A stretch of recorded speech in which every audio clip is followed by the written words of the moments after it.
당신 어머니 수술비는 당신 집안일이지. 우리 피 같은 공동 재산에는 손대지 마.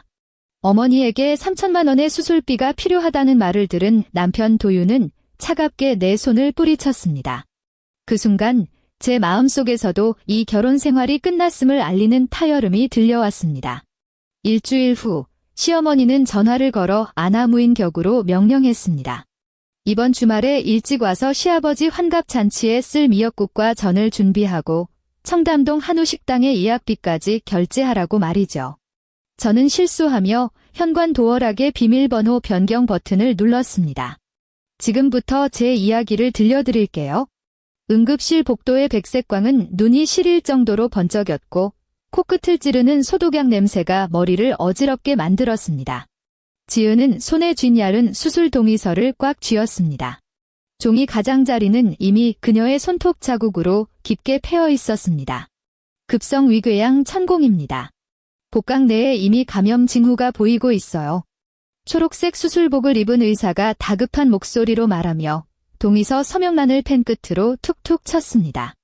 당장 수술 들어가야 합니다. 보호자분은 가서 입원 수속 밟으시고 수술 예치금부터 결제하세요. 3천만 원 정도 준비하셔야 합니다. 지은은 목구멍이 바짝 말라 아무 소리도 낼 수 없었습니다. 그저 기계적으로 고개만 끄덕일 뿐이었죠. 그녀는 복도 끝 계단실로 서둘러 걸어갔습니다. 묵직한 방화문을 밀고 들어가자 반쯤 열린 창문 사이로 차가운 바람이 훅 끼쳐왔습니다. 추위를 느낄 새도 없이 지은은 굳은 손가락으로 휴대폰 화면을 밀어 남편 정도윤에게 전화를 걸었습니다. 연결음이 길게 이어졌습니다. 지은이 전화를 끊고 다시 걸려던 찰나 마침내 연결이 됐습니다. 왜? 정도윤의 목소리에는 귀찮음이 가득 묻어났습니다. 수화기 너머로는 TV 속 야구 중계 캐스터의 격앙된 목소리가 들려왔습니다. 도윤 씨, 엄마가 갑자기 쓰러지셔서 지금 응급실이야. 지은은 차가운 공기를 크게 들이마시며 목소리를 가다듬었습니다. 위천공이라 지금 당장 수술해야 한대.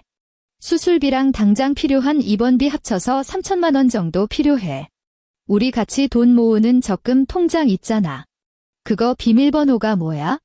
지금 바로 찾아야 할 것 같아서. 전화 너머에서 2초 정도 정적이 흘렀습니다. 이내 야구 중계 소리가 작아졌습니다. 음소거 버튼을 누른 모양이었습니다. 너 미쳤어. 정도윤의 목소리가 단번에 높아졌습니다. 장모님의 상태에 대한 걱정 따위는 조금도 느껴지지 않았습니다. 그 통장에 있는 돈이 내 마음대로 쓸 수 있는 돈인 줄 알아? 우리 엄마가 지금 응급실에서 사경을 헤매고 있다고. 지은은 계단 난간을 꽉 잡았습니다. 힘을 너무 준 탓에 손마디가 하얗게 변했습니다. 당신 어머니 수술비는 당신 집안일이지. 우리 피 같은 공동 재산에는 손대지 마. 정도윤은 수화기 너머로 포효하듯 소리쳤습니다. 한마디 한마디가 얼음 송곳처럼 가슴에 박혔습니다. 우리 결혼할 때 약속했잖아. 경제권은 철저히 각자 관리하고 데이트 비용이나 생활비는 반반씩 내기로. 내가 번 돈은 내가 쓰고 내가 번 건 내가 쓰는 거야. 그 적금은 우리 나중에 더 큰 집으로 옮기려고 매달 꼬박꼬박 붓고 있는 건데 그걸 지금 빼겠다고? 내 통장 잔고로는 3천만 원이 안 돼. 이번 한 번만 빌려줘. 내가 나중에 어떻게든 채워 넣을게. 지은의 성대는 팽팽하게 긴장되어 사포를 긁는 듯한 소리가 났습니다. 그 말 누가 믿어? 정도윤이 콧방귀를 뀌었습니다. 지은아, 너 지금 나를 호구로 보는 거야? 처가댁 금잇 빠진 독에 내 돈을 들이붓겠다고? 그 적금 다음 달이면 만기야. 그거 찾아서 강남권 전세로 갈아타야 하는 거 몰라? 지금 중도 해지하면 위약금이 얼마인데. 전세 보증금 부족한 건 내가 책임질 거야? 지금 집 옮기는 게 사람 목숨보다 중요해? 말했잖아. 그건 내 집안일이라고. 나 귀찮게 하지 마. 나랑 상관없는 일이니까. 또. 전화는 일방적으로 끊겼습니다. 지은은 천천히 휴대폰을 내려놓았습니다. 검게 변한 화면에 그녀의 창백한 얼굴이 비쳤습니다. 방화문 너머로 환자 침대를 밀고 달려가는 간호사들의 다급한 발소리가 들려왔습니다. 그녀는 울지 않았습니다. 눈시울조차 붉어지지 않았습니다. 그저 화면에 뜬 통화 종료라는 네 글자를 멍하니 바라보다가 휴대폰을 코트 주머니에 넣고 다시 방화문을 밀었습니다. 3시간 후 서울의 한 저축은행 지점. 지은은 좁은 상담 부스에 앉아 있었습니다. 에어컨 바람이 시원했지만 그녀의 손발은 얼음장처럼 차가웠습니다. 책상 위에는 두꺼운 대출 서류 뭉치가 놓여 있었습니다. 무담보 신용대출인데다 2시간 안에 즉시 출금을 원하셔서 금리가 가장 높은 상품으로 진행됩니다. 첫 달 이자는 대출 실행 시 바로 공제됩니다. 검은 뿔테 안경을 쓴 대출 상담원이 무표정한 얼굴로 인감도장을 지은 앞으로 밀어 넣었습니다. 이해 없으시면 붉게 표시된 부분에 전부 도장을 찍으시거나 서명해 주시면 됩니다. 지은은 펜을 들었습니다. 저렴한 먹지 위를 지나는 펜촉이 사각사각 소리를 냈습니다. 그녀는 자신의 이름을 쓰고 또 썼습니다. 한자 한자, 종이가 뚫릴 정도로 힘을 주어 눌러 썼습니다. 오후 5시. 수술실의 붉은 등이 마침내 꺼졌습니다. 지은은 이동 침대를 따라 중환자실로 향했습니다. 어머니의 얼굴은 하얀 시트보다 더 창백했고 팔에는 굵고 가는 호스들이 엉망으로 꽂혀 있었습니다. 옆에 놓인 심전도 모니터만이 규칙적인 기계음을 내뱉고 있었습니다. 그녀는 플라스틱 의자를 끌어당겨 침대 곁에 앉았습니다. 의자 다리가 바닥에 긁히며 날카로운 소리를 냈습니다. 수액바늘 자국으로 가득한 어머니의 거친 손등을 물끄러미 바라보았습니다. 주머니 속 휴대폰이 진동했습니다. 지은은 휴대폰을 꺼냈습니다. 메시지가 한 통 와 있었습니다. 혹시나 남편이 마음을 바꿔 장모님의 안부를 묻는 걸까 생각했습니다. 메시지를 확인했습니다. 발신인 도윤. 내용은 이랬습니다. 너는 왜 아직도 안 들어와? 내일 입어야 하는 파란색 스트라이프 셔츠 왜 안 다려놨어? 옷장에 그대로 구겨진 채로 걸려 있잖아. 너 도대체 밖에서 뭐 하고 다니는 거야? 당장 내일 입고 나갈 옷이 없어서 미치겠네. 지은은 화면 속 글자들을 뚫어지게 쳐다봤습니다. 화면의 차가운 빛이 그녀의 무표정한 얼굴 위로 쏟아졌습니다. 가상 키보드 위에 놓인 그녀의 손가락은 30초 동안 멈춰 있었습니다. 그녀는 답장하지 않았습니다. 대신 전원 버튼을 눌러 화면을 끄고 휴대폰을 침대 옆 탁자 위에 뒤집어 놓았습니다. 모니터 위의 숫자는 평온하게 움직이고 있었습니다. 지은은 정적 속에 앉아 수액이 한 방울씩 떨어지는 소리만을 가만히 듣고 있었습니다. 사흘 뒤 어머니의 상태가 안정되어 일반 병실로 옮겨졌습니다. 간병인 아주머니가 시간 맞춰 도착했습니다. 지은은 병원을 나와 집으로 향하는 버스에 올랐습니다. 며칠 밤을 꼬박 새운 탓에 뒷머리가 둔기로 맞은 듯 욱신거렸습니다. 현관문을 열자마자 정도윤의 신발들이 어지럽게 널려 있는 게 보였습니다. 거실 테이블 위에는 먹다 남은 배달 음식 용기들이 쌓여 있었고 붉은 양념이 플라스틱 통 가장자리에 딱딱하게 눌러붙어 있었습니다. 집 안가득 쾌쾌하고 시큼한 냄새가 진동했습니다. 지은은 신발을 벗고 쓰레기들을 지나쳐 서재로 향했습니다. 어머니의 실손 보험 청구에 필요한 서류 몇 장을 출력해야 했기 때문입니다. 마우스를 움직이자 절전 모드였던 모니터가 밝아졌습니다. 화면은 바탕화면이 아닌 어떤 웹사이트에 멈춰 있었습니다. 정도윤이 급하게 나갔는지 창을 끄지 않은 모양이었습니다. 그곳은 어느 시중은행의 인터넷 뱅킹 거래 내역 페이지였습니다. 지은은 원래 오른쪽 상단의 X 표시를 눌러 끄려 했지만 마우스 커서가 화면 중앙을 지나는 찰나 손을 멈췄습니다. 거래 내역 목록 중에 유독 눈에 띄는 송금 기록이 있었습니다. 날짜는 한 달 전이었습니다. 송금 금액 2천만 원. 수취인 조정숙. 시어머니의 성함이었습니다. 지은의 시선이 그 숫자 뒤에 붙은 0들에 고정되었습니다. 2천만 원. 비고란에는 짧게 4글자가 적혀 있었습니다. 카페 지원금. 지은은 숨이 턱 막히는 기분이었습니다. 한 달 전 시어머니와 시누이가 집에 저녁을 먹으러 온 적이 있었습니다. 식사 도중 시누이는 홍대 근처에 카페를 차리고 싶다며 창업 자금이 조금 부족하다고 칭얼거렸습니다. 그때 정도윤은 지은이 보는 앞에서 단호하게 거절했었습니다. 우리 집 돈은 전부 적금에 묶여 있어서 한 푼도 뺄 수 없다고. 오히려 시누이를 꾸짖으며 듬직한 남편 노릇을 톡톡히 했었죠. 지은은 컴퓨터 의자를 끌어당겨 앉았습니다. 시선이 하단 작업 표시줄로 향했습니다. 그곳엔 계속해서 깜빡이는 메신저 아이콘이 있었습니다. 정도윤과 대학 동창들이 모인 단체 채팅방이었습니다. 그녀는 대화창을 열었습니다. 대화는 어제 저녁에 멈춰 있었습니다. 친구 한 명이 물었습니다. 도윤아, 너희 어머니 쪽은 어떻게 됐어? 그 코인 완전 상패 수준이라던데? 정도윤이 답했습니다. 말도 마, 짜증 나 죽겠다. 우리 엄마가 카페 차린다는 핑계로 나한테 받아간 2천만 원, 그거 코인에 다 박았거든. 지금 남은 건 푼돈뿐이야. 세상에, 내 와이프는 모르지? 다른 친구가 묻자 정도윤이 대꾸했습니다. 알 리가 있나? 내가 적금에 묶여서 만기 전엔 절대 못 뺀다고 구라쳐놨지. 어차피 걔 월급은 생활비로 꼬박꼬박 나오니까 의심도 안 해. 몇 달 뒤에 성과급 나오면 그때 슬쩍 메꿔놓으면 돼. 지은은 의자 등받이에 몸을 기댔습니다. 방 안에는 본체 팬이 돌아가는 웅웅소리만 고요하게 울려 퍼졌습니다. 당신 어머니 수술비는 당신 집안일이지. 우리 피 같은 공동 재산에는 손대지 마.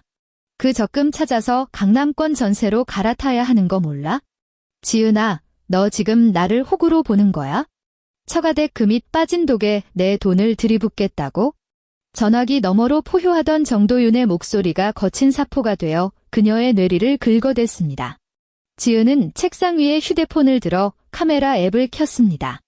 인터넷 뱅킹 송금 내역과 단체 채팅방의 대화 내용을 하나하나 촬영했습니다. 찰칵거리는 셔터 소리가 정적을 깼습니다. 촬영을 마친 그녀는 웹사이트를 끄고 메신저에서도 로그아웃했습니다. 마우스의 위치까지 처음 그대로 완벽하게 되돌려 놓았습니다. 어머니가 일반 병실로 옮겨진 다음 날이었습니다. 점심시간, 지은이 회사 탕비실에서 뜨거운 물을 받고 있을 때 주머니 속 휴대폰이 요란하게 울렸습니다. 화면에 뜬 이름은 시어머니 조정숙이었습니다.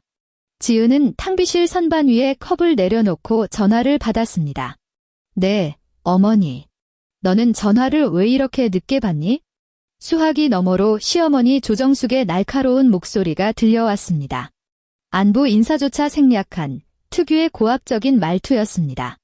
회사에요. 이번 주 금요일 퇴근하자마자 바로 이쪽으로 넘어와라. 1분도 늦으면 안 돼. 알았니? 금요일 저녁에요?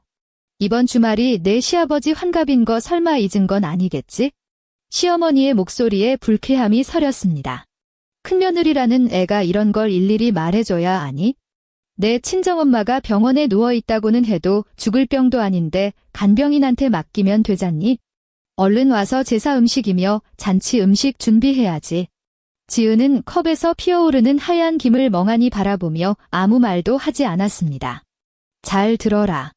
시어머니는 대답도 듣지 않고 메뉴를 읊기 시작했습니다. 이번엔 미역국만 끓여선 안 돼. 환갑상인데 격식이 있어야지. 저는 5종류로 준비해라. 애호박전, 깻잎전, 동태전, 동그랑땡, 그리고 해물파전까지. 반죽은 마트에서 파는 거 사오지 말고 내가 직접 치대서 만들어라. 사 먹는 건 맛없어서 못 써. 잠시 숨을 고르던 시어머니가 더 엄한 목소리로 덧붙였습니다. 저는 바닥에 앉아서 정성 들여 부쳐야 맛이 나는 법이야?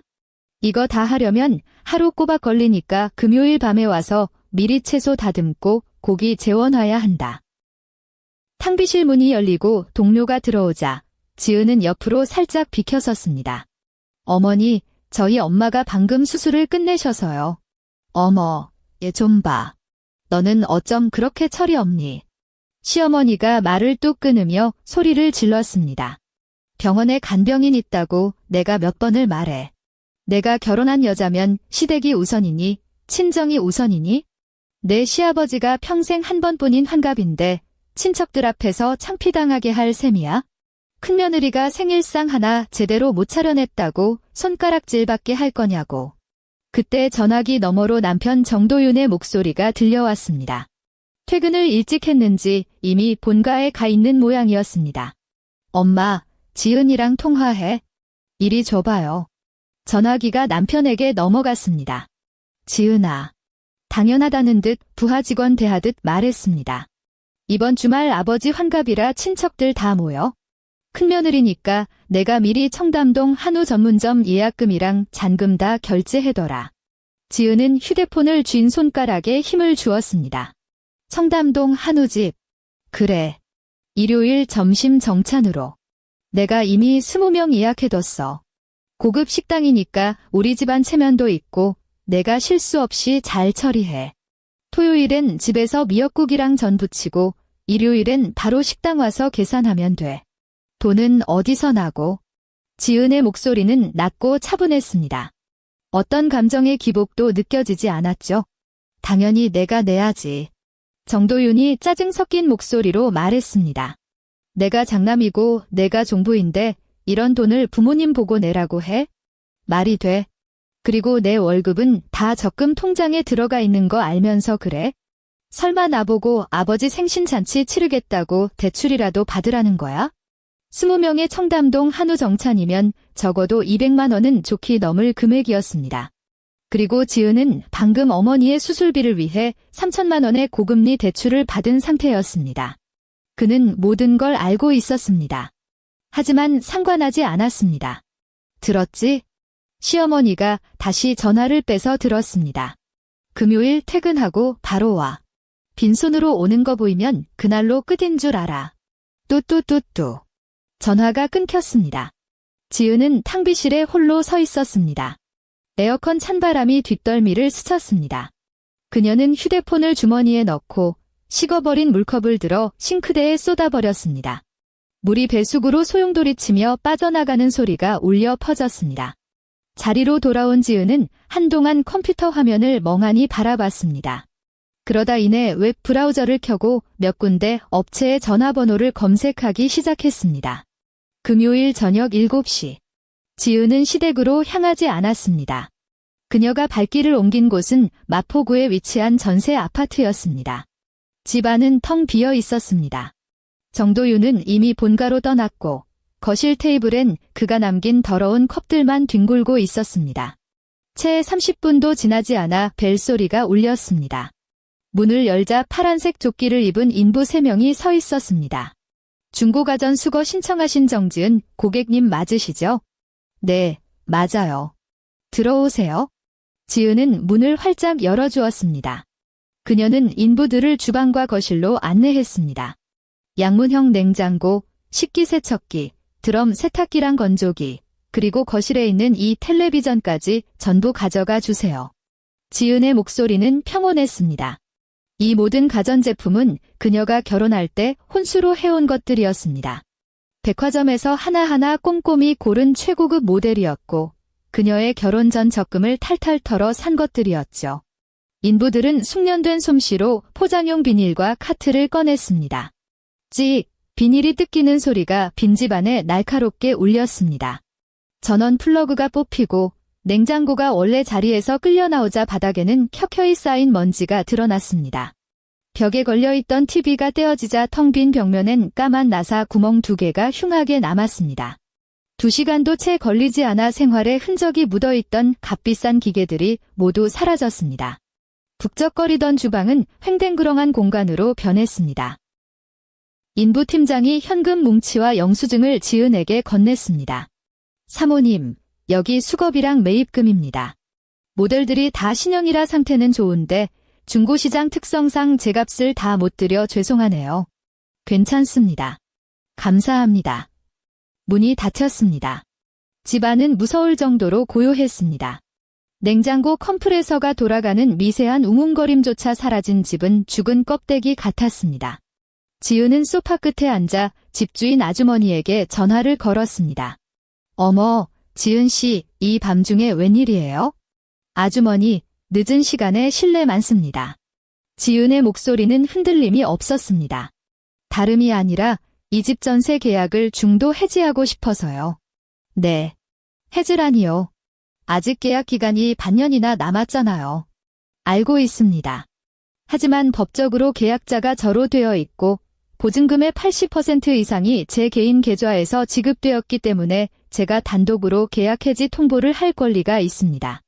3개월 뒤면 계약이 자동 해지되니 그때 보증금은 제 계좌로 돌려주시면 됩니다. 자세한 법적 서류는 다음 주 월요일에 내용 증명으로 보내드릴게요. 아니, 도대체 무슨 일이에요? 신랑이랑 싸운 거야? 아니요. 개인적인 사정입니다. 번거롭게 해드려 죄송합니다. 전화를 끊은 지은은 자리에서 일어나 현관으로 향했습니다. 그녀는 디지털 도어락의 뒷커버를 열고 설정 버튼을 눌렀습니다. 띠링. 지은은 새로운 숫자들을 입력했습니다. 어머니가 수술받았던 그날의 날짜였습니다. 띠리링, 설정이 완료되었습니다. 모든 준비를 마친 지은은 갈아입을 옷과 중요 서류가 든 캐리어를 끌고 문을 나섰습니다. 복도에 센서 등이 켜지며 그녀의 그림자를 길게 늘어뜨렸습니다. 그녀는 단 한 번도 뒤돌아보지 않고 문을 닫았습니다. 토요일 아침. 서울 강남의 한 고급 헤어 살롱. 지은은 눈을 감고 샴푸대에 기대어 있었습니다. 따뜻한 물이 두피를 적시고 보조 스태프의 손길이 부드럽게 머리를 마사지했습니다. 은은한 페퍼민트 향이 코끝을 간지럽혔습니다. 물 온도 괜찮으세요? 네, 딱 좋아요. 감사합니다. 살롱을 나온 지은은 머리를 짧게 자르고 세련된 단발로 변신해 있었습니다. 그녀는 근처 카페에 들어가 아이스 아메리카노 한 잔을 주문한 뒤 창가 자리에 앉았습니다. 통유리창 너머로 사람들이 바쁘게 지나다녔습니다. 지은은 유리잔을 들고 빨대를 입에 물었습니다. 얼음이 부딪히며 짤랑거리는 소리가 경쾌하게 들렸습니다. 그때 테이블 위에 휴대폰이 격렬하게 진동하기 시작했습니다. 화면 위로 정도윤이라는 세 글자가 미친 듯이 춤을 췄습니다. 지은은 화면 왼쪽 상단의 시간을 확인했습니다. 오전 8시 15분. 평소대로라면 지금쯤 그녀는 시댁 주방 바닥에 쪼그리고 앉아 3시간째 기름 냄새를 맡고 있었을 시간입니다. 허리는 끊어질 듯 아프고 마지막 동태전을 뒤집으며 진땀을 흘리고 있었겠죠. 그녀는 천천히 커피를 한 모금 들이켰습니다. 쌉싸름하고 차가운 액체가 목을 타고 넘어가자 머릿속이 아주 맑아졌습니다. 전화가 끊겼다가 다시 울렸습니다. 3번이나 연속으로 말이죠. 4번째 벨소리가 거의 끝나갈 무렵, 지은은 마침내 손가락을 움직여 전화를 받았습니다. 그녀는 휴대폰을 귀에 대지 않았습니다. 대신 스피커폰을 켜고 테이블 위에 내려놓았습니다. 야, 정지은. 연결되자마자 정도윤의 포효가 스피커를 찢을 듯 터져나왔습니다. 옆 좌석 사람들이 깜짝 놀라 쳐다봤지만 지은은 눈 하나 깜짝하지 않고 볼륨을 2칸 줄였습니다. 전화기 너머로는 시어머니 조정숙이 기겁하며 비명을 지르는 소리가 들려왔습니다. 이 독한 년이 어디 간 거야? 주방은 냉골이고 파 한 뿌리도 없잖아. 아이고, 내 뒷목이야. 혈압 올라 죽겠네. 너 미쳤어. 정도윤이 소리를 질러댔습니다. 분노에 찬 목소리가 덜덜 떨렸습니다. 지금 몇 시야? 너 어디 있냐고. 어젯밤엔 어디서 처자고 온 거야? 집에도 없고 여기도 없고. 우리 아버지 환갑상은 어떡할 건데? 미역국이랑 저는 다 어쨌냐고. 지은은 바로 대답하지 않았습니다. 그저 등받이에 기대어 창밖의 버스가 정류장에 서는 것을 바라보았습니다. 말 안 해? 벙어리 됐어? 정도윤이 씩씩거리며 소리쳤습니다. 온 가족이 지금 너 하나 때문에 굶고 기다리고 있잖아. 당장 튀어와. 당장. 도윤 씨. 지은이 마침내 입을 열었습니다. 그녀의 목소리는 잔잔한 호수처럼 고요했습니다. 아무런 감정의 동요도 없었지만 그래서 더 뼛속까지 시리게 차가웠습니다. 너 지금 어디서 꾸물거리는 거야? 얼른. 그거 당신 아버지 생신이잖아. 나랑 무슨 상관인데? 지은이 그의 말을 가볍게 끊었습니다. 순식간에 전화기 넘어가 정적에 휩싸였습니다. 시어머니가 헉하고 숨을 들이켜는 소리만 들려왔습니다. 너 지금 뭐라 그랬어? 정도윤이 말을 더듬었습니다. 예상치 못한 대답에 뒤통수를 맞은 듯 멍해진 모양이었습니다. 내 말이. 그건 당신 집안일이니까 나 괴롭히지 마. 지은은 며칠 전 정도윤이 자신에게 했던 말을 한자 한자, 토시 하나 틀리지 않고 그대로 돌려주었습니다. 문장마다 실린 강조점까지 완벽하게 말이죠. 정지은, 너 정말 끝장을 보겠다는 거야? 정도윤의 분노가 다시 폭발했습니다. 스피커가 찢어질 듯한 고함이 터져나왔습니다. 너는 기본적인 효도도 몰라? 오늘 우리 아버지 환갑이라고. 며느리라는 게 어떻게 그런 망언을 해? 너 나랑 이혼하고 싶어? 그래, 그러자. 지은의 대답엔 망설임이 없었습니다. 단칼에 정도윤의 협박을 잘라버렸죠. 뭐, 좋다고. 이혼해. 지은은 빨대를 내려놓으며 입가에 차가운 미소를 띄웠습니다. 참, 알려줄 게 하나 더 있어. 청담동 한우집 예약 안 했어. 아니, 예약한 거 어제 저녁에 취소했어. 너 정말 미쳤구나? 친척들이 점심에 다 거기로 모이기로 했다고. 그건 당신 친척이고 당신 체면이지. 지은은 유리잔 표면에 맺힌 물방울을 바라보았습니다. 알아서들 해결해. 정 안 되면 어머니가 코인으로 날려먹은 그 2천만 원. 남은 푼돈이라도 긁어서 친척들한테 컵라면이라도 대접하든가. 가벼운 그 한마디는 전화기 너머에 핵폭탄을 투하한 것이나 다름없었습니다. 너, 그걸 어떻게... 정도윤의 목소리가 급격히 작아졌습니다. 조금 전까지 기세등등하던 기운이 바람 빠진 풍선처럼 쪼그라들었습니다. 다시는 전화하지 마, 정도윤. 지은은 변명을 들을 기회조차 주지 않고 붉은색 종료 버튼을 눌렀습니다. 띡. 세상이 고요해졌습니다. 그녀는 남은 아이스 아메리카노를 단숨에 들이켰습니다. 지은은 자리에서 일어나 카페를 나선 뒤 길 건너 우체국으로 향했습니다. 가방 속엔 어젯밤 미리 준비해둔 서류 봉투가 들어 있었습니다. 그 안에는 두 종류의 문서가 있었습니다. 하나는 지은이 도장을 찍은 이혼 합의서였고 다른 하나는 증거 수집본이었습니다. 정도윤이 시어머니에게 송금한 인터넷 뱅킹 내역 캡처본과 단체 채팅방의 대화 기록 복사본이었죠. 그녀는 노란 서류 봉투를 봉인해 우체국 창구 직원에게 건넸습니다. 이 길 특급으로 보내주세요. 주소는? 지은은 시댁 아파트 주소를 읊었습니다. 오늘 점심 전까지는 꼭 도착하게 해주세요. 오후 12시 30분. 서울 강남구 청담동. 정도윤의 가족들이 고급 한우 전문점 문 앞에 서 있었습니다. 가을바람이 거리를 휩쓸며 낙엽 몇 잎을 굴렸습니다. 정장을 차려입은 친척 20명 남짓이 계단 위에서 서로 눈치만 살피고 있었습니다. 숨이 막힐 듯한 어색함이 감돌았습니다. 도윤아, 이게 어떻게 된 거냐? 큰아버지가 미간을 찌푸리며 굳게 닫힌 식당 문을 바라봤습니다. 예약 다 됐다며? 식당 매니저는 예약이 취소됐다는데 어찌 된 일이야? 정도윤의 얼굴은 터질 듯이 붉게 달아올랐습니다. 손에 쥔 휴대폰은 땀으로 범벅이 되어 있었습니다. 그는 미친 듯이 지은에게 전화를 걸었지만 돌아오는 건 무미건조한 기계음뿐이었습니다. 고객님이 전화를 받을 수 없어. 그게 지은이가 착오가 있었나 봐요. 정도윤이 말도 안 되는 변명을 늘어놓으려 애를 썼습니다. 아이고, 내가 저 물건 사고 칠 줄 알았다. 시어머니 조정숙은 분을 못 이겨 온몸을 부르르 떨었습니다. 얼굴에 화장이 뒤틀릴 정도로 일그러졌습니다. 그녀는 길거리라는 사실도 잊은 채 목청을 높였습니다. 새벽부터 사람 뒤통수를 쳐도 유분수지. 시아버지 환갑에 뜨거운 미역국 한 그릇 못 먹게 하더니 이제 식당까지 취소해. 이것이 정말 미쳤구나. 미쳤어.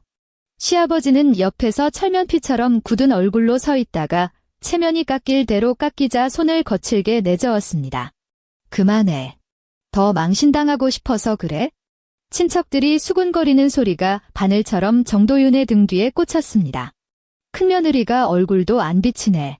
사돈댁이 아파서 입원했다더니 도윤이가 처가 관리를 잘 못한 거 아니야? 아무리 그래도 환갑잔치를 이 지경으로 만들다니 보통 내기가 아니네. 본가로 돌아온 식탁은 그야말로 초상집 분위기였습니다. 해물파전도, 동태전도, 진한 미역국도 없었습니다. 조정숙은 씩씩거리며 냉장고를 뒤지다 결국 차갑게 식은 밑반찬 몇 종류와 신김치 한 사발을 식탁에 쾅 하고 내동댕이 쳤습니다. 바로 그때 초인종이 울렸습니다. 우체국 택배기사가 노란 서류 봉투 하나를 전해주고 갔습니다. 정도윤은 짜증스럽게 봉투를 뜯었습니다. 그리고 가장 위에 놓인 지혼 합의서라는 굵은 글자를 본 순간 손이 덜덜 떨리기 시작했습니다. 그는 다급하게 뒷장을 넘겼습니다. 이내 2천만 원 송금 내역 캡처본과 단체 채팅방 복사본이 그의 눈앞에 펼쳐졌습니다. 도윤아, 그게 뭐니? 조정숙이 곁으로 다가왔습니다. 종이에 적힌 내용을 확인한 시어머니의 얼굴이 순식간에 잿빛으로 변했습니다. 누군가 피를 다 뽑아간 사람처럼 말이죠. 이걸 전현이 어떻게... 조정숙은 다리에 힘이 풀린 듯 의자에 주저앉아 입술만 파르르 떨었습니다. 코인 시장의 처박은 그 2천만 원은 이미 연기처럼 사라진 뒤였으니까요. 이제 만족하세요? 정도윤이 서류 뭉치를 식탁에 내동댕이 치며 어머니를 향해 고함을 질렀습니다. 내 돈 뺏어다가 그놈의 코인인가 뭔가를 기어이 하시더니 이제 다 끝났다고요. 다. 밤 10시. 정도윤은 술 냄새를 풀풀 풍기며 비틀거리는 걸음으로 마포 전세 아파트에 도착했습니다. 그가 신경질적으로 현관 손잡이를 잡아당겼지만 문은 꼼짝도 하지 않았습니다. 이 망할 놈의 문이 왜 이래? 그는 도어락 커버를 거칠게 올리고 익숙한 동작으로 자신의 생일을 눌렀습니다. 띠리릭, 띠리릭, 띠리릭. 비밀번호 오류음이 울렸습니다. 그는 당황해서 손을 멈췄습니다. 번호를 잘못 눌렀나 싶어 다시 천천히 눌렀습니다. 띠리릭, 띠리릭, 띠리릭. 역시나 오류였습니다. 술기운 때문에 머리는 둔탁해졌고 분노는 극에 달했습니다. 그는 자판을 미친 듯이 두드리기 시작했습니다. 생각나는 모든 번호 조합을 눌러봤지만 돌아오는 건 날카로운 경고음뿐이었습니다. 정지은. 문 열어. 정도윤은 마침내 이성을 잃었습니다. 굳으시는 발로 철문을 쾅쾅 걷어차며 소리를 질렀습니다. 문 열라고. 이 미친 여편네야. 너 번호 바꾸면 내가 못 들어갈 줄 알아? 당장 안 열어? 정적에 잠긴 복도에서 그는 짐승처럼 포효했습니다. 지독한 술 냄새와 분노 섞인 침이 굳게 닫힌 문 위로 튀었습니다. 당장 기어 나와. 이혼을 하든 말든 얼굴 보고 똑바로 말하란 말이야. 내 돈 들고 어디로 튀려는 건데? 옆집 문들이 빼꼼히 열리며 이웃들이 고개를 내밀었습니다. 아저씨, 좀 조용히 하세요. 지금 몇 시인 줄 알아요? 당신 집으로나 꺼져. 남의 일에 상관 말고. 정도윤은 이웃에게까지 광기를 부리며 고함을 질러댔습니다. 10분쯤 지났을까요? 엘리베이터 문이 열리고 제복을 입은 경찰 2명이 나타났습니다. 신고 접수됐습니다. 여기서 소란 피우시는 분, 일단 진정하시고 신분증 좀 제시하시죠. 경찰이 다가와 발길질을 멈추지 않던 정도윤의 팔을 붙잡았습니다. 이거 놓으라고. 여기 내 집이야. 내 집에 내가 들어가겠다는데 뭐가 문제야? 정도윤이 비틀거리며 격렬하게 저항했습니다. 그때 철컥하는 소리와 함께 굳게 닫혔던 문이 열렸습니다. 지은이 문 안쪽에 서 있었습니다. 정갈한 홈웨어를 입은 그녀는 경찰에 의해 벽으로 밀쳐진 정도윤을 싸늘한 눈길로 내려다보았습니다. 경찰관님. 지은의 손에는 서류 파일이 들려 있었습니다. 그녀는 파일 속 서류를 경찰에게 건넸습니다. 이 아파트 전세 계약서입니다. 임차인은 제 이름 정지은으로 되어 있고요. 그리고 이건 오늘 제가 법원에 접수한 이혼 소장 접수증입니다. 경찰은 서류를 훑어보고는 고개를 끄덕였습니다.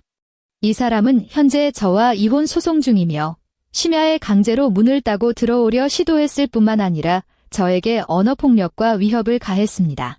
조금 전 온라인으로 긴급 접근 금지 명령도 신청해둔 상태예요. 지금 즉시 이 사람을 제 주거지에서 격리해 주시길 요청합니다. 정도윤의 눈이 커졌습니다. 술기운이 반쯤 가신 듯한 얼굴로 말을 더듬었습니다. 너 지금 뭐라 그랬어? 임차인, 이혼 소장. 그가 지은에게 달려들려 했지만 경찰들이 그를 단단히 압박했습니다. 정지은, 너 이럴 수 있어? 이 집 나도 같이 살던 집이야. 지은이 한 걸음 다가와 그의 처참한 얼굴을 마주했습니다. 당신 짐은 내일 다 챙겨서 당신 어머니 댁으로 보낼 거야. 참고로 말해두는데 소장에 첨부한 금융거래 내역을 보면 당신이 당신 어머니 코인빚 갚아주느라 부부 공동재산을 악의적으로 빼돌린 증거가 확실해. 법적으로 당신은 이 집 전세 보증금에서 단 1원도 가져갈 수 없어. 지은은 그를 마치 처음 보는 이방인처럼 차갑게 응시했습니다. 당신 어머니한테 남은 그 푼돈 같은 가상 화폐나 붙들고 잘 살아봐. 말을 마친 지은이 뒤로 물러났습니다. 쾅. 문이 정도윤의 코앞에서 묵직하게 닫혔습니다. 도어락이 잠기는 소리가 정적을 깨고 날카롭게 울렸습니다. 복도에서 들려오던 욕설은 두꺼운 방화문에 막혀 웅웅거리는 소음으로 변했습니다. 지은은 차가운 문에 등을 기대고 1분 동안 가만히 서 있었습니다. 밖에서 발버둥 치던 소리는 경찰에 의해 강제로 끌려나가는 소리로 바뀌었고 구두가 바닥을 긁는 소리가 멀어지더니 엘리베이터에 딩동하는 소리와 함께 모든 것이 고요해졌습니다. 지은은 불도 켜지 않았습니다. 창밖에서 스며드는 가로등 불빛에 의지해 침실로 향했습니다. 그녀는 침대 밑에서 계절 이불을 담아두던 대형 검은색 비닐봉투 3개를 꺼내 거실 바닥에 펼쳤습니다. 비닐이 부스럭거리는 소리가 휑한 집안에 크게 울려 퍼졌습니다. 옷장 문을 열자 정도윤의 옷들이 가득했습니다. 가장 잘 보이는 곳에 그가 다려놓지 않았다고 불평하던 파란색 스트라이프 셔츠가 걸려 있었습니다. 지은은 옷걸이째 그 셔츠를 낚아챘습니다. 접지도 않고 그대로 뭉쳐서 비닐봉투 깊숙이 처박았습니다. 이어 양복상에 바지, 캐시미어 코트, 넥타이들이 기계적인 동작으로 비닐 속으로 사라졌습니다. 그녀가 정성껏 분류하고 세탁소에 맡기며 관리했던 비싼 옷감들은 이제 쓰레기처럼 좁은 봉투 속에 구겨졌습니다. 옷장이 비었습니다. 다음은 화장실이었습니다. 세면대 위에 놓인 정도윤의 전기 면도기, 애프터쉐이브, 헤어젤을 쓰레기통에 쓸어 담았습니다. 달그락거리는 소리와 함께 통이 가득 차자 그대로 두 번째 비닐봉투에 쏟아부었습니다. 주방 찬장에는 정도윤이 매일 챙겨 먹던 수입 단백질 파우더와 간 영양제가 있었습니다. 지은은 그것들까지 모두 봉투에 쓸어 넣었습니다. 새벽 2시. 거대한 검은 봉투 3개가 현관 앞에 산처럼 쌓였습니다. 지은은 박스 테이프를 꺼냈습니다. 찍, 찍. 길게 늘어지는 테이프 소리가 거실을 메웠습니다. 그녀는 봉투 입구를 대여섯 번이나 칭칭 감아 단단히 밀봉했습니다. 바닥에 주저앉은 지은은 휴대폰을 켜고 퀵서비스 앱을 실행했습니다. 출발지는 마포구 아파트. 목적지는 시어머니 조정숙의 집. 물품 정보에는 대형 봉투에 담긴 개인 잡동산이라고 적었습니다. 요청사항에는 내일 아침 7시 정각에 수거해서 받는 사람 집 문 앞에 두고 갈 것, 벨은 누르지 말 것이라고 꼼꼼히 기입했습니다. 결제 버튼을 누르자 조용한 거실에 입금 확인 알림음이 울렸습니다. 지은은 휴대폰을 내려놓고 텅 빈 신발장을 바라보았습니다. 그리고 침실로 들어가 문을 잠갔습니다. 다음 날 아침 8시. 서울연세대학교 부속병원. 일반 병실 복도에는 이미 간호사들이 카트를 밀며 분주히 움직이고 있었습니다. 지은은 보온병을 들고 병실 문을 열었습니다. 어머니는 침대를 비스듬히 세운 채 기대어 있었고 안색은 여전히 창백했지만 호흡은 한결 편안해 보였습니다. 간병인 아주머니는 옆에서 따뜻한 물을 컵에 따르고 있었습니다. 엄마. 지은이 다가가 보온병을 탁자 위에 내려놓았습니다. 어머니가 고개를 돌려 지은을 바라보았습니다. 등까지 내려오던 긴 머리는 간데없고 귀 밑까지 닿는 짧은 단발머리가 찰랑이었습니다. 어머니의 시선은 지은의 빈 약지로 향했습니다.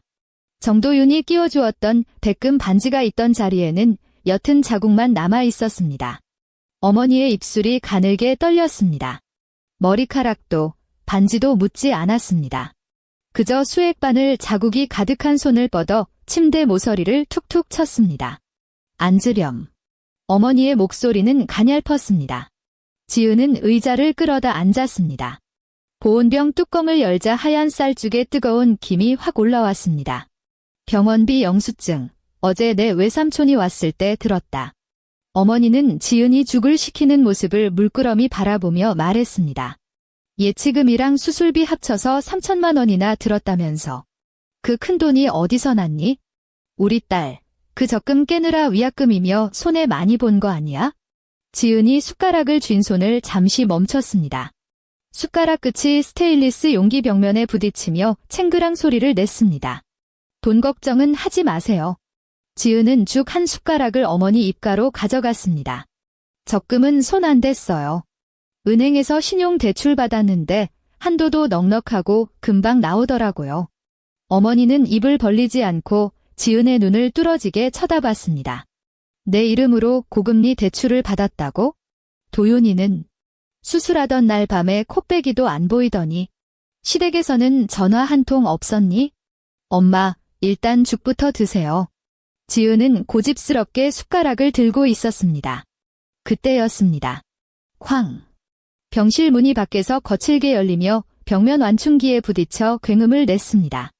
병실 안에 다른 환자들과 보호자들이 혼비백산하여 고개를 돌렸습니다. 시어머니 조정숙이 문 앞에 서 있었습니다. 숨을 헐떡이며 서 있는 그녀는 머리칼이 헝클어져 있었고 늘 바르던 립스틱조차 바르지 않아 얼굴 근육이 분노로 파들파들 떨리고 있었습니다. 그 뒤로는 시누이가 이혼 소장이 든 노란 서류 봉투를 쥔 채 따라 들어왔습니다. 이 독한 년. 조정숙은 지은을 발견하자마자 천장을 찌를 듯한 비명을 질렀습니다. 내가 감히 비밀번호를 바꿔? 내가 감히 경찰을 불러서 내 아들을 집에서 쫓아내. 내가 그러고도 사람이냐? 조정숙이 병상으로 성큼성큼 다가오자 시누이가 뒤에서 마지못해 팔을 잡으며 말리는 신용을 했습니다. 엄마, 왜 이래? 여기 병원이야. 지은은 재빨리 보온병을 내려놓고 일어나 어머니의 침대 앞을 가로막았습니다. 여긴 병실입니다. 나가주세요. 지은의 목소리에는 아무런 흔들림이 없었습니다. 나가. 나보고 나가라고? 조정숙이 삿대질하며 지은의 코앞까지 손가락을 들이밀었습니다. 내까지 게 뭔데? 시아버지 환갑잔치를 망쳐서 온 집안 망신을 다 시키더니 이제는 도윤이 짐을 쓰레기 취급해서 복도에 내던져.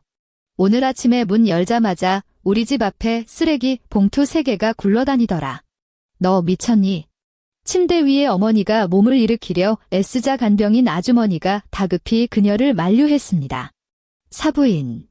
어머니가 가쁜 숨을 몰아쉬며 조정숙을 바라봤습니다. 도대체 무슨 일입니까? 우리 지은이가. 당신은 입 다물어. 조정숙은 사정없이 어머니에게 폭언을 쏟아냈습니다. 딸 교육을 어떻게 시켰길래 이 모양이야. 남편 몰래 전세 계약 해지하고 이혼 소송을 걸어? 당신은 병원에 누워서 내 아들 돈을 얼마나 처먹고 있는 거야? 당신 집안 식구들은 죄다 거머리야. 어머니. 지은의 목소리는 크지 않았지만 차가운 쇳덩이처럼 묵직하게 조정숙의 욕설을 끊어냈습니다. 그녀는 조정숙에게 한 걸음 더 다가갔습니다. 서늘한 눈빛이 비수처럼 꽂혔습니다. 먼저 그 집 전세 보증금 제 돈으로 낸 겁니다. 둘째, 저희 엄마 수술비는 제가 은행에서 대출받은 3천만 원으로 해결했습니다.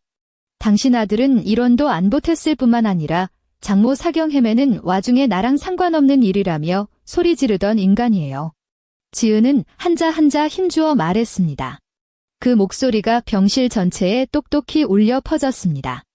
조정숙이 잠시 주춤하더니 더 악을 썼습니다. 거짓말 마. 도윤이 월급이 다 공동계좌로 들어가는데 내가 돈이 어디 있어. 그렇죠. 지은이 실소하며 시어머니 너머에서 얼굴이 창백해진 시누이를 바라봤습니다. 공동계좌 돈은 건드리면 안 되죠. 한 달 전에 당신 아들이 어머니 계좌로 2천만 원이나 보냈으니까요.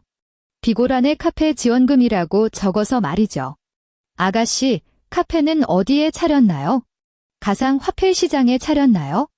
그 말이 나오자마자 조정숙은 누군가에게 목이 졸린 듯 비명을 멈췄습니다.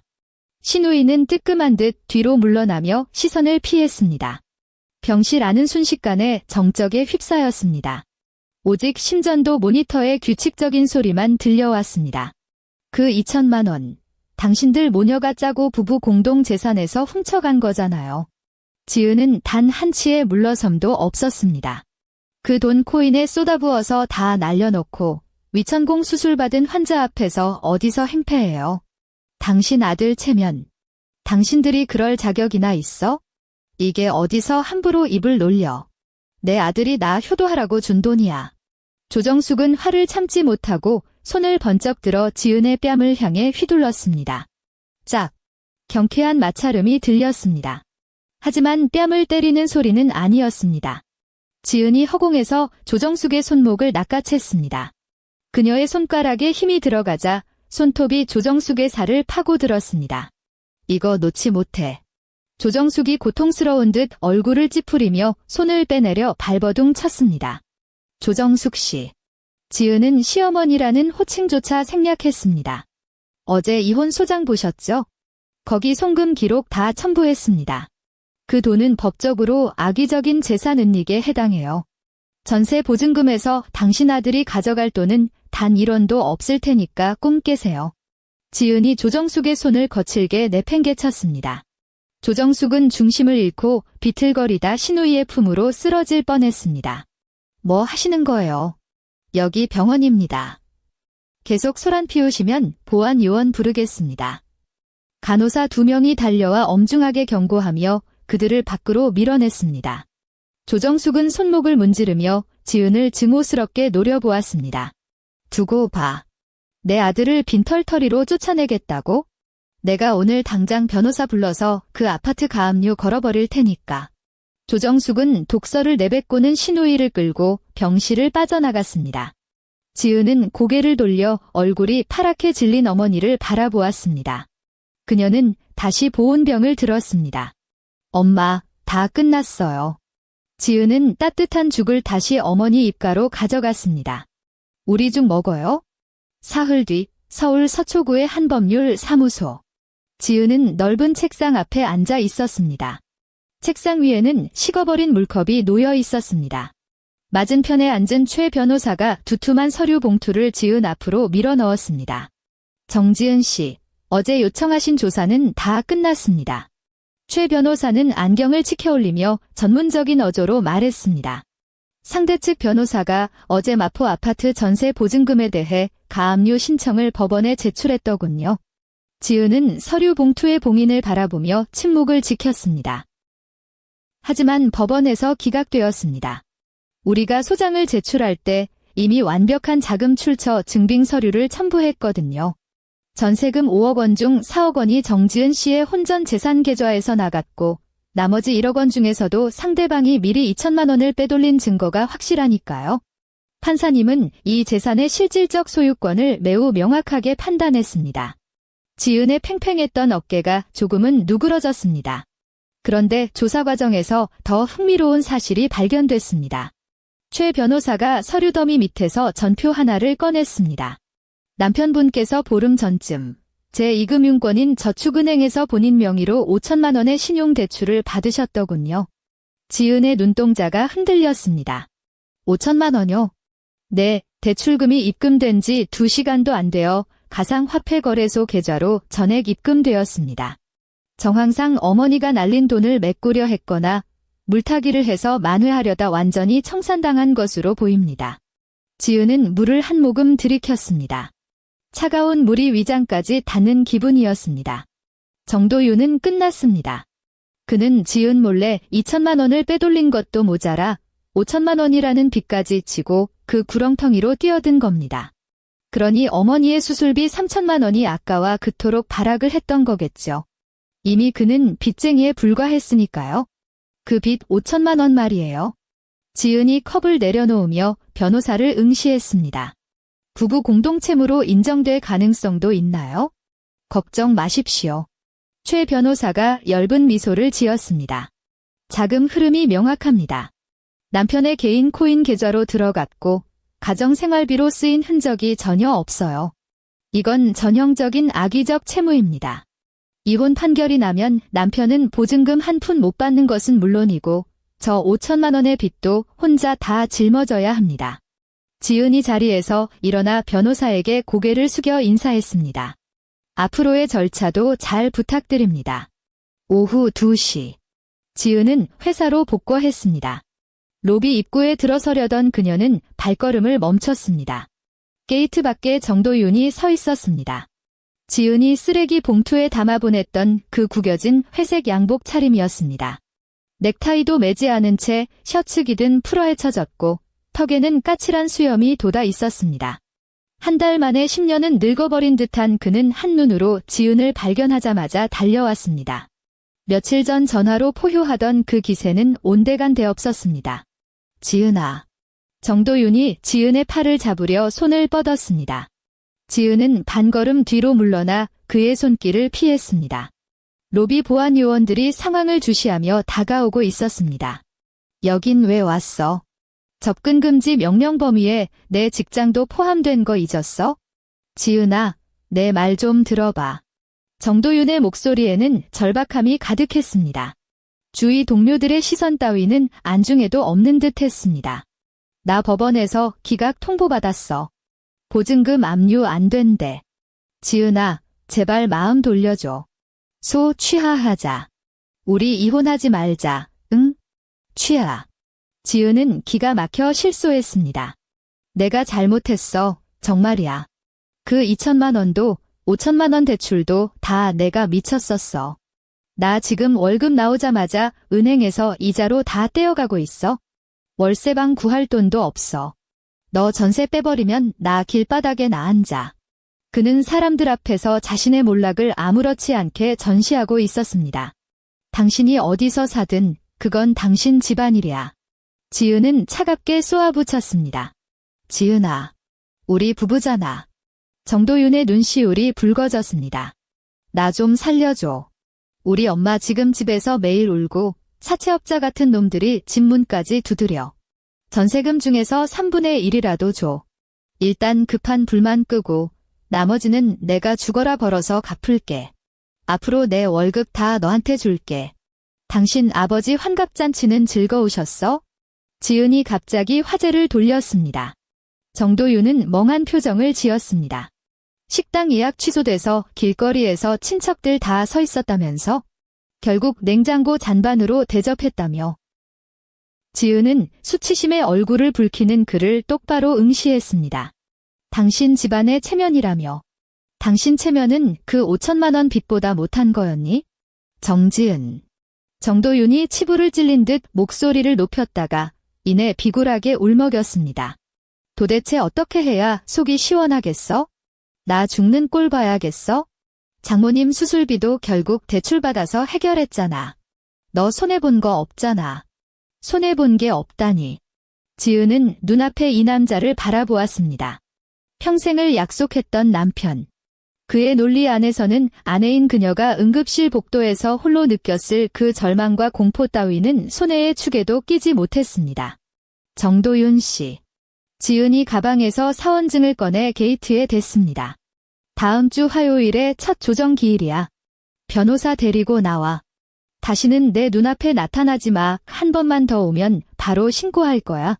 띠링. 게이트 문이 열렸습니다. 지은은 뒤도 돌아보지 않고 안으로 걸어 들어갔습니다.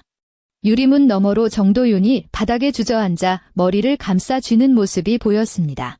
한 달 뒤 서울가정법원 조정실. 공기가 무거웠습니다.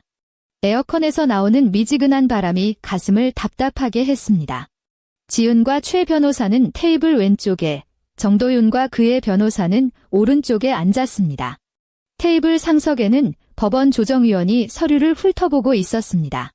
정도윤의 상태는 최악이었습니다. 담배 냄새가 진동했고 손등에는 긁힌 자국이 선명했습니다. 사채업자들에게 시달리며 도망치다 생긴 상처라는 소문이 사실인 모양이었습니다. 재산 분할건에 대해 논의하겠습니다. 조정위원이 무표정하게 말했습니다.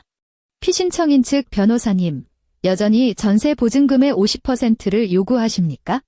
상대 측 변호사가 헛기침하며 대답했습니다.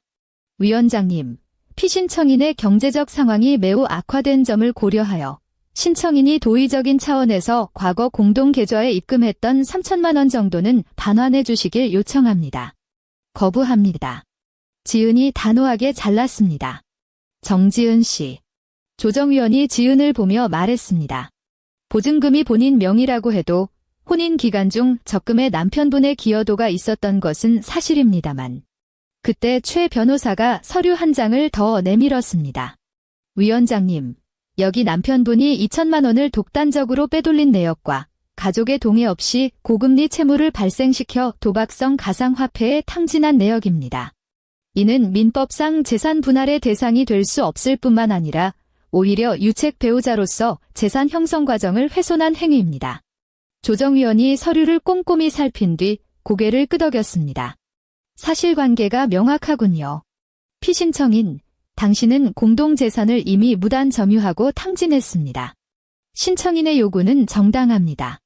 여기서 합의하지 않고 정식 소송으로 가면 결과는 더 가혹할 겁니다. 정신적 피해 보상까지 청구될 수 있는데 동의하시겠습니까? 정도윤은 테이블 위에 놓인 시어머니의 송금 내역 캡처본을 멍하니 바라보았습니다. 그가 직접 누른 송금 버튼이었습니다. 완벽하게 속일 수 있을 거라 믿었겠죠? 우리 작은 집을 위해라는 명목으로 지은을 계속 착취할 수 있을 줄 알았을 겁니다. 그는 완전히 패배했습니다. 사인, 하겠습니다. 정도윤의 목소리는 다 갈라져 있었습니다. 그는 떨리는 손으로 조정 합의서에 이름을 썼습니다. 마지막 획을 긋는 순간 그는 바람 빠진 풍선처럼 의자에 늘어졌습니다. 이제 그는 5천만 원의 빚만 짊어진 채 길거리로 나앉게 된 것입니다. 법원 정문을 나오자 겨울바람이 매섭게 몰아쳤습니다. 지은은 코트깃을 세우고 장갑을 꼈습니다. 지은아. 정도윤이 계단을 뛰어내려왔습니다. 코트도 없이 야은 양복 차림으로 덜덜 떨며 지은 앞을 가로막았습니다. 그는 지은 앞에 털썩 무릎을 꿇었습니다. 차가운 아스팔트 바닥 위에서 말이죠. 지나가던 사람들이 걸음을 멈추고 구경하기 시작했습니다. 지은아, 제발. 그가 지은의 코트 자락을 붙잡으며 눈물 콧물을 쏟아냈습니다. 우리 엄마 집 때문에 사채업자들이 빨간 페인트 칠을 했어. 엄마는 혈압으로 쓰러져서 약 살 돈도 없어. 너 돈 많잖아. 딱 1,000만 원만, 아니 500만 원만 빌려줘. 내가 차용증 쓸게. 이자도 많이 쳐서 갚을게. 그는 얼마 전까지 아나무인격으로 한우 식당 결제를 명령하던 사람이 맞나 싶을 정도로 비굴하게 빌었습니다. 지은은 그런 그를 내려다보았습니다. 그녀의 눈에는 연민도, 분노도 없었습니다. 오직 지독한 타인만이 있을 뿐이었습니다. 당신 어머니가 약 살 돈이 없는 건 당신 집안일이야. 지은의 목소리가 겨울바람 속에서 명확하게 울렸습니다. 나 괴롭히지 마. 나랑 상관없는 일이니까. 그녀는 가차없이 그의 소나귀에서 코트 자락을 빼냈습니다. 정도윤은 허공에서 손을 멈춘 채 얼어붙었습니다. 지은이 뒤를 돌아 결연한 뒷모습으로 멀어지는 것을 바라만 볼 뿐이었습니다. 보름 뒤, 집주인에게서 돌려받은 전세 보증금이 지은의 계좌로 입금되었습니다. 서울 연세대학교 부속병원 퇴원 창구. 지은이 창구 앞에 섰습니다. 유리 너머 직원이 숙련된 손놀림으로 키보드를 두드렸습니다. 정지은 보호자님, 어머니 수술비와 약값, 그리고 입원비 정산 끝났습니다. 건강보험 적용된 금액 제외하고 예치하셨던 3천만 원에서 전액 결제되었습니다. 직원이 영수증을 건네며 덧붙였습니다. 잔액 125만 원은 환불해드릴게요. 예치할 때 쓰셨던 카드로 입금해드릴까요? 지은은 영수증 하단에 적힌 환급액 125만 분이라는 숫자를 한참 동안 바라봤습니다. 그녀는 지갑에서 카드 한 장을 꺼냈습니다. 전세 보증금을 돌려받아 대출금을 모두 상환하고 남은 온전한 자신의 이름으로 된 카드였습니다. 이 카드로 입금해주세요. 카드 리더기에서 경쾌한 알림음이 울렸습니다. 잠시 후 직원이 영수증과 카드를 돌려주었습니다. 지은은 영수증을 접어 코트 주머니에 넣었습니다. 손끝에 닿는 얇은 종이 조각이 왠지 모를 해방감을 안겨주었습니다. 누구의 허락도 필요 없는 오롯이 그녀만의 삶이 시작된 기분이었습니다. 그녀는 정산 서류를 들고 병실동으로 향했습니다. 오후의 햇살이 복도 창가를 타고 들어와 눈부신 금빛 광장을 만들어내고 있었습니다. 병실 문을 열자 어머니는 이미 자신의 옷으로 갈아입은 채 침대 끝에 앉아 짐을 챙기고 있었습니다. 문 열리는 소리에 어머니가 고개를 들었습니다. 수속은 다 끝났니? 어머니가 지은의 빈손을 보며 환하게 웃었습니다. 오늘 날씨가 참 좋다. 밖은 많이 춥지 않니? 아니요, 안 추워요. 지은이 다가가 어머니의 짐가방을 가볍게 들어 올렸습니다. 그녀의 어깨에서 무거운 짐이 한꺼번에 내려간 듯 보였습니다. 엄마, 이제 우리 집으로 가요.